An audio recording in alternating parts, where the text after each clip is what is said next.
Bom, chegamos em um momento aqui bastante emocionante, né, da nossa jornada pelas escrituras, que é o livro de Deuteronômio.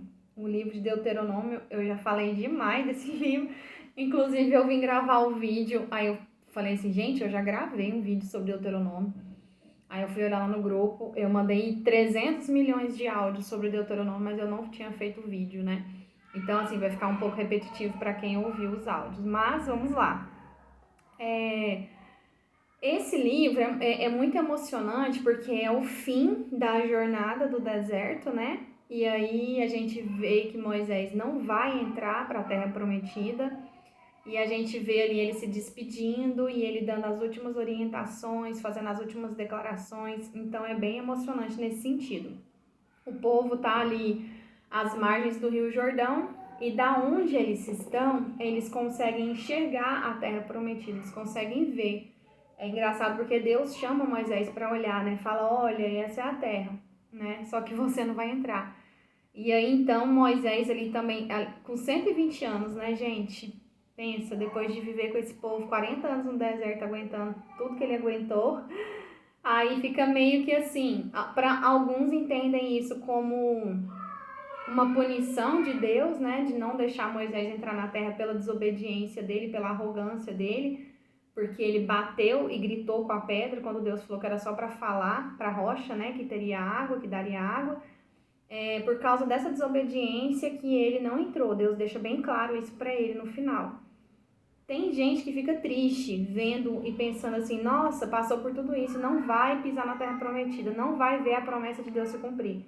Mas por outro lado também pode ser um alívio, sabia? Pode ser algo bom que Deus deu para ele, impedindo ele de viver mais sei lá quantos anos, porque a gente vai ver que a conquista da terra prometida não é fácil. Tem os desafios, tem as dificuldades, tem as murmurações, tem as incredulidades, né, do povo, e ele ainda ia ter que passar por tudo isso de novo. Enfim, seja qual for a sua visão de que foi bom ou de que foi ruim para Moisés, esse foi o desfecho dele. Então ele está ali com 120 anos, sabe que a sua jornada termina ali e ele começa então a proclamar, fazer um discurso, né? Um discurso de memória de tudo que aconteceu. Então, eu já falei em outros momentos com vocês que é um livro que é uma carta de amor, né? Que poderia ser considerado como uma carta de um pai amoroso para o seu povo. Então ele vai falar disso, ele começa fazendo um flashback, podemos chamar assim, né? Um flashback de tudo que aconteceu, aí ele recorda, tanto que tem gente que fala que é um livro de repetição, mas não é só um livro de repetições, né? É um livro de instruções, de declarações, de proclamações. Moisés está preocupado com o povo, ele está dando instruções para que o povo não cometa os mesmos erros que foram cometidos ali 40 anos no deserto. Então, Moisés está preocupado com a nova geração que vai entrar e aí ele começa a relembrar, sim, os erros do passado, os erros dos pais, para que não cometam, né? Para que não cometam. Aqui a lição é clara. Ele quer dizer assim, ó, vocês vão, né, para tal lugar, mas vocês precisam saber de onde vocês vieram, de onde vocês são, a quem vocês pertencem. Vocês vão lá para aquela terra, vocês vão conquistar pela promessa que Deus deu. Mas vocês são o povo dele. Vocês são santos, vocês são separados. Então vocês precisam lembrar. Por isso que ele fala, ele lembra, ele recorda, né? Ele começa a falar, ele começa a recordar o que foi feito de errado para não repetir, o que deve ser feito, como que deve ser feita, como que deve ser o caminhar desse povo.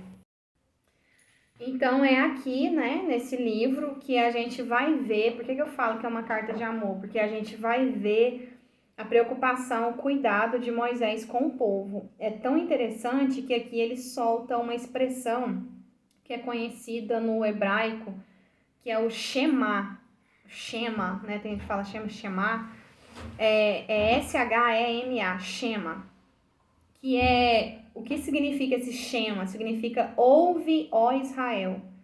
Antes dos 10 mandamentos, ele vai repetir os 10 mandamentos, ele vai falar os 10 mandamentos, mas a gente percebe, não sei se vocês conseguiram perceber também, a gente percebe que ele está falando de novo, ele já falou os 10 mandamentos, mas parece que agora ele fala de uma forma mais pessoal, parece que ele fala mais pro coração, parece que ele fala de uma forma mais íntima, e aí ele usa esse shema, né, que significa ouve, ó Israel.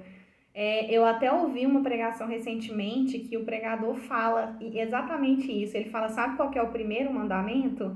Não é amarás o teu Deus, é ouve. Né? Ouve, nós precisamos ouvir a voz do Senhor, nós precisamos ouvir ao Senhor, nós só vamos obedecer se nós ouvirmos Ele, né? Se nós ouvirmos e reconhecermos a voz dele. Então ele fala esse Shema, que é o famoso ouve, ó Israel, e fala, amarás o Senhor teu Deus com todo o teu coração, com toda a tua alma e com todas as tuas forças. E aí ele vai falando todos os 10 mandamentos.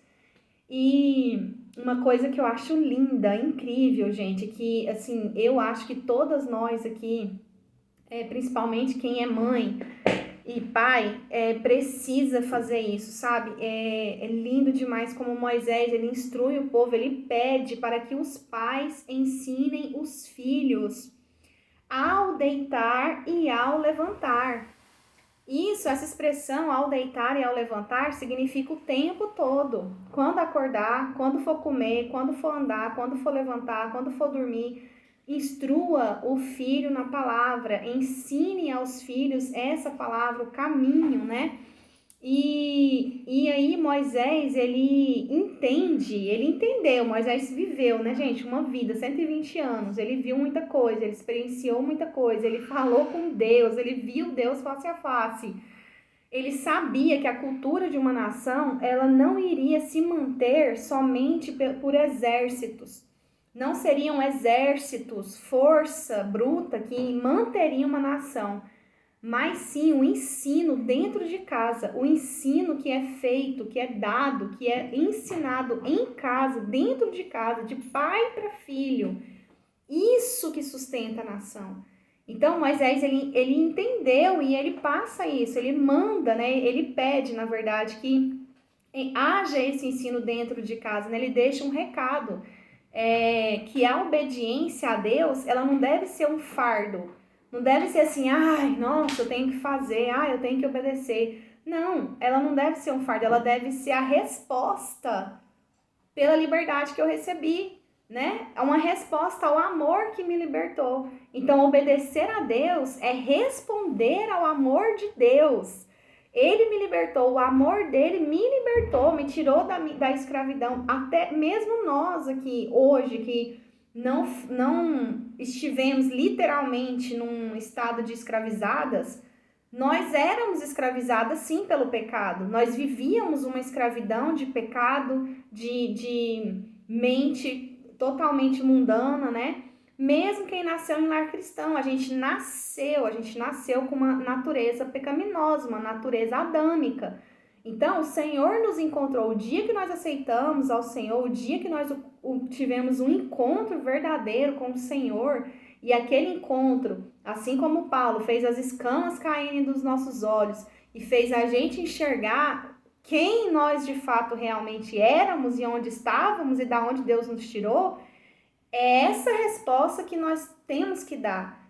Obedecer por amor, em resposta ao amor que nos foi dado, ao amor que nos foi oferecido, ao amor que nos alcançou e que nos libertou, né? Então Moisés fala disso, que a obediência, ela é uma resposta ao amor de Deus que liberta. E aí a gente vai ali, né, para perto do discurso final, porque na verdade o livro de Deuteronômio é todo o discurso de Moisés, e aí ele pega e aponta dois caminhos. E Josué lá na frente vai fazer mais ou menos a mesma coisa, né? A gente percebe, depois da queda de Jericó, ele também faz a leitura de toda a lei novamente com o povo. E Moisés está apresentando dois caminhos. Esse é o caminho da bênção, dois caminhos. Esse é o caminho da bênção, esse é o caminho da maldição. Se você obedecer, vai ser abençoado. Se você desobedecer, vai ser amaldiçoado. Então, ele mostra um monte de coisas incríveis, maravilhosas, surreais que Deus vai fazer para o bem de cada um da nação se obedecer. E mostra as tragédias, pragas, males, coisas horríveis, guerras que Deus vai trazer também se desobedecerem, né? Então ele coloca diante deles, vocês têm a vida e vocês têm a morte, a escolha é de vocês. E aí ele pega e faz um apelo à responsabilidade, né? Ele diz, escolham a vida, escolham a vida. E aí ele mostra que viver na Terra Prometida, né, exigiria bem mais do que só um exército e escudos, só exército e armas, espada. Ele exigiria tudo aquilo que ele falou, né? Justiça social, cuidado com os órfãos, com as viúvas, economia ética, uma responsabilidade ética, uma responsabilidade um com o outro. Aqui ele deixa bem claro, é como se ele falasse assim, gente, nós somos o povo escolhido de Deus. Então, Israel ela deve ser a vitrine de Deus para o mundo. É igual quando a gente está andando no shopping, né? A gente não vê a vitrine, não é tudo de vidro, a gente vai lá, olha, aquela coisa, se for uma coisa que você gosta, você fica extasiado lá, né? Nossa, se for uma coisa que você tava precisando ou tava esperando chegar, né? Uma novidade, você vê aquilo, uma coisa que você gosta, você olha, seus olhos enchem, né? De alegria, de vontade de possuir aquela coisa. Então é da mesma forma. A nação de Israel ela deveria ser como uma vitrine, que as pessoas olhassem para ela e admirassem e vissem Deus nela e quisessem ser como aquele povo, quisessem andar como eles andavam. Então esse é o grande discurso de Moisés, é o que ele fala no final. E aí o livro acaba com uma das cenas mais fortes da Bíblia, né? Que é Moisés apresentando Josué, dando a ele, passando para ele a responsabilidade de guiar o povo, e ele fala para Josué, né? Seja forte e corajoso. Seja forte e corajoso. E depois disso, depois de ele falar para Josué, seja forte e corajoso, ele mesmo, né? É muito forte e corajoso, sobe ao Monte Nebo, e lá no monte Deus mostra para ele a terra. Olha lá. E lá sozinho, né? Com Deus, sozinho, humanamente falando, mas com Deus ali, Deus mostra toda a extensão da promessa que Deus prometeu para Abraão. E ele vê que Deus realmente cumpriu a sua palavra, trouxe o povo até ali, e ali ele morre, né? Então ele morre ali na presença de Deus. E é tão interessante que o texto diz que nunca mais surgiu um profeta como ele. Nunca mais houve um profeta como ele. E depois a gente vai ver vários profetas na Bíblia, assim, incríveis, né? Elias, Eliseu, Isaías, a gente vê assim, meu Deus do céu. Jeremias mas Moisés foi único. Moisés foi exclusivo assim mesmo, um homem que Deus escolheu para vê-lo, para conversar com ele, para chamar de amigo. Então, depois dele não houve outro profeta como ele. E aí, Deuteronômio, ele deixa uma pergunta que eu quero deixar para vocês, né? Que pergunta é essa? O que você tem feito com as lições que o seu deserto te ensinou?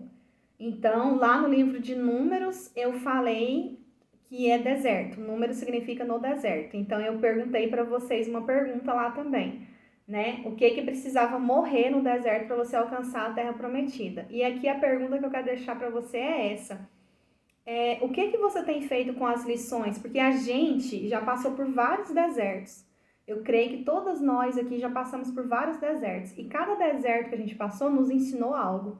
Será que a gente está guardando esse algo dentro de nós ou será que a gente está usando isso para benefício das outras pessoas, né? Então, a pergunta é essa. O que você está fazendo com as lições que o seu deserto te ensinou? E outra coisa, você está pronto para escolher a vida todos os dias? Porque Moisés deu dois caminhos, a vida e a morte. Então, eu quero deixar essa pergunta para você. Você está pronta para escolher a vida todos os dias? Escolher o caminho da bênção? O caminho da obediência?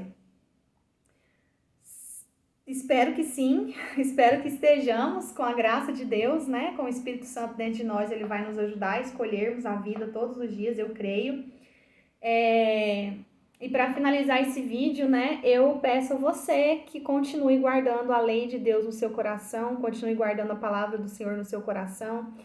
Esse grupo existiu porque Deus quer que nós conheçamos a palavra dele. Nós estamos reunidas para lermos a palavra de Deus, para conhecermos a palavra de Deus.